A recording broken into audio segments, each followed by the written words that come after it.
Is the motion seconded? Speaker, I second the motion and reserve my right to speak. The Honourable Prime Minister. Mr Speaker, of course I reject out of hand the claims of the Leader of the Opposition, reject them out of hand, and just say, Mr Speaker, it will take more than the recitation of glib lines from a person without any original political thoughts, from a person who is a part-time thinker,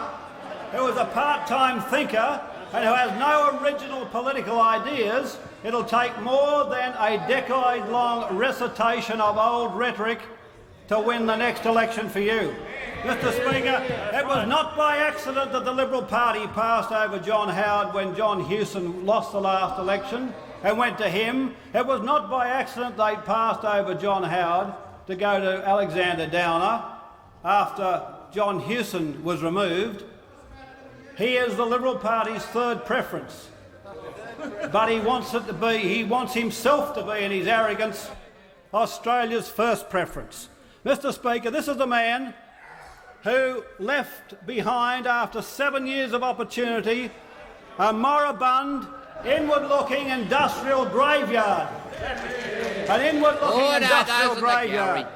A low growth, low investment, low profit, high inflation, high interest rates, high unemployment, high tariff country. And nobody can deny any one of those claims. Low growth, you average less than 2%. Low investment, low profits, 11% inflation, 22% interest rates at their peak, high unemployment, 10.5%, and high and growing tariffs. And on top of all that, undeniable, and on top of all that, an unproductive, inward-looking economy. One that was, now, as I said in the House at question time, today is 40% more competitive. Can you believe that any minister in an OECD country can quote a gap, a differential improvement of that dimension to a nation's competitiveness? 40%? The Australian economy today is 40% more competitive than when he was in office. And I'll tell you what else he left behind, Mr Speaker, a criminal tax avoidance system. A criminally evaded tax base. Now, I'll tell you what he did as well, Mr Speaker.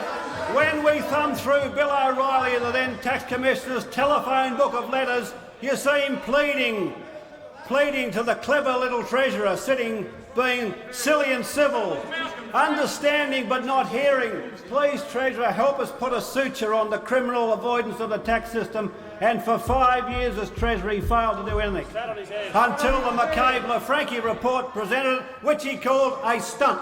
Mr Speaker, if he had any pride, he would drum himself out of public life. Anybody who did that to an economy, and let's get the record straight, Mr Speaker, let's get the record straight. In terms of GDP, apart from that inward-looking moribund economy left, the principal charge against him, in terms of the recession he presided over, 4.1% of GDP lost. In 1990-91, it was 1.8.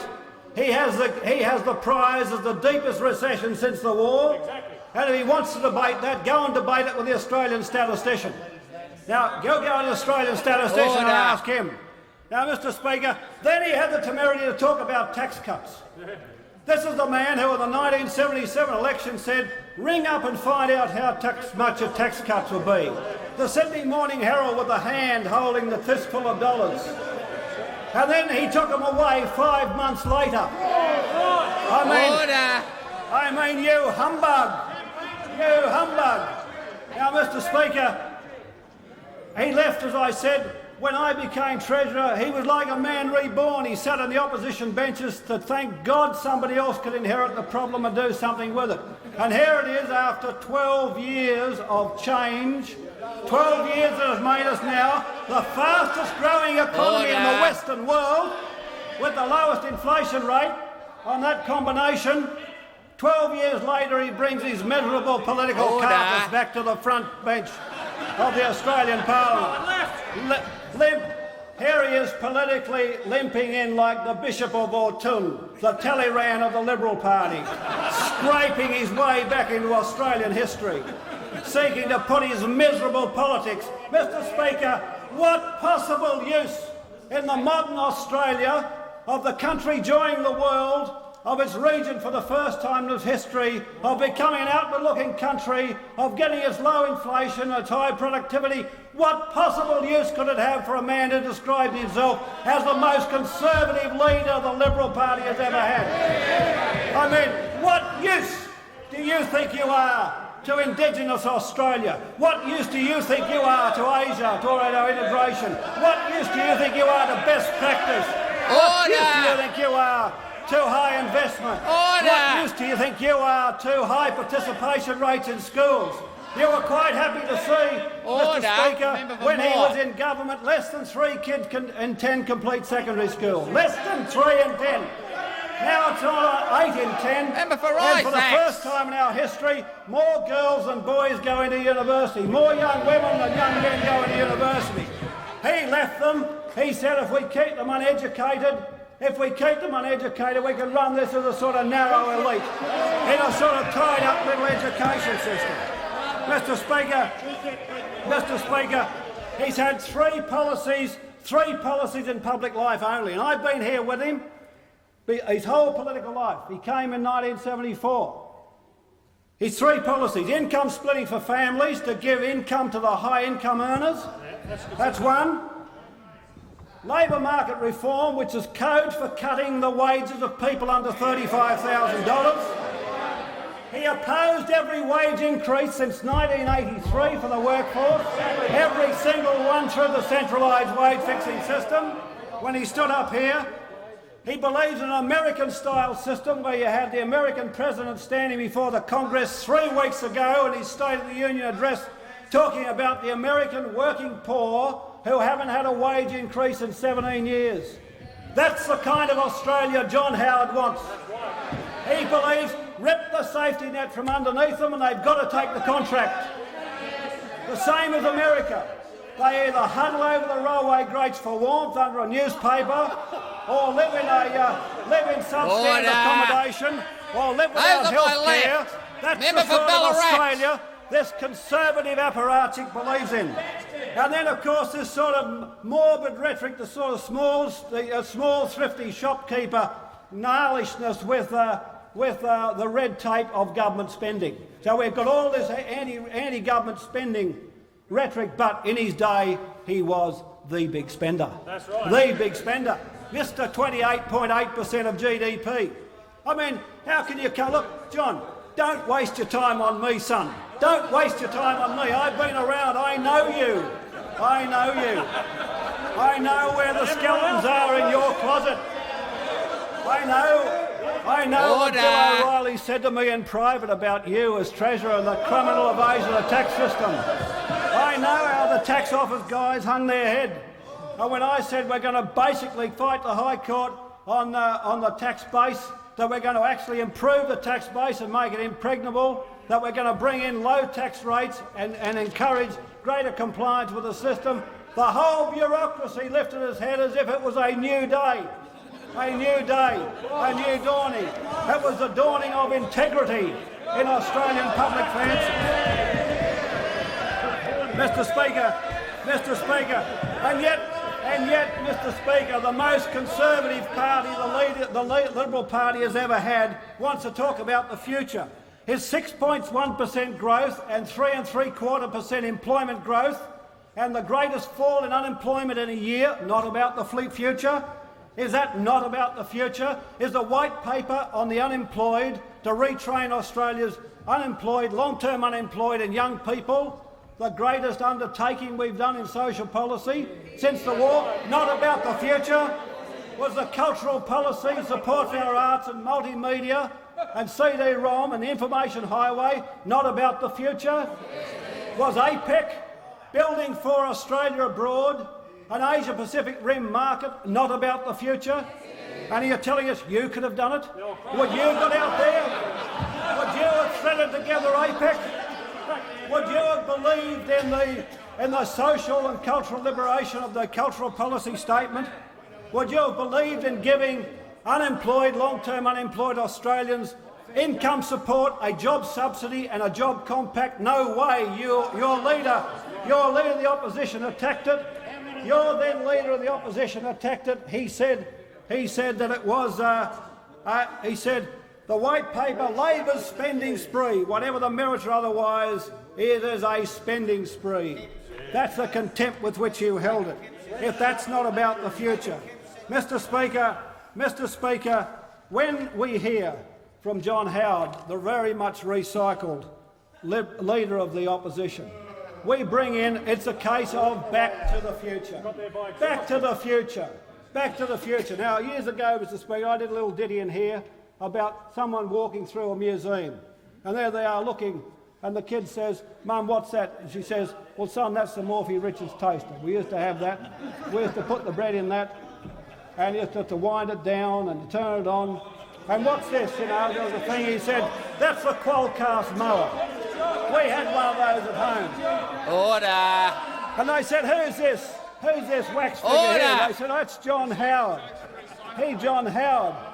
And he was the treasurer who put Australia in a moribund low growth back in the 1970s and 80s. But what is he? What is he, Mum? Well, he's the future, son. He's the future, son.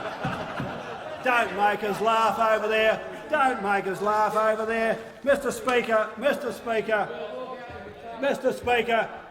Speaker, John Howard believes in the glib phrase. He thinks the glib... You see, somebody said the other day, he just keeps on talking. He'll do as many radio interviews as possible. He'll keep running the lines through. But, Mr Speaker, it won't change the central fact, because, as I said at question time, when people go through the polls and they understand the code is the one thing that he shies away from, like Dracula from a wooden stake, and that is JOBS, jobs.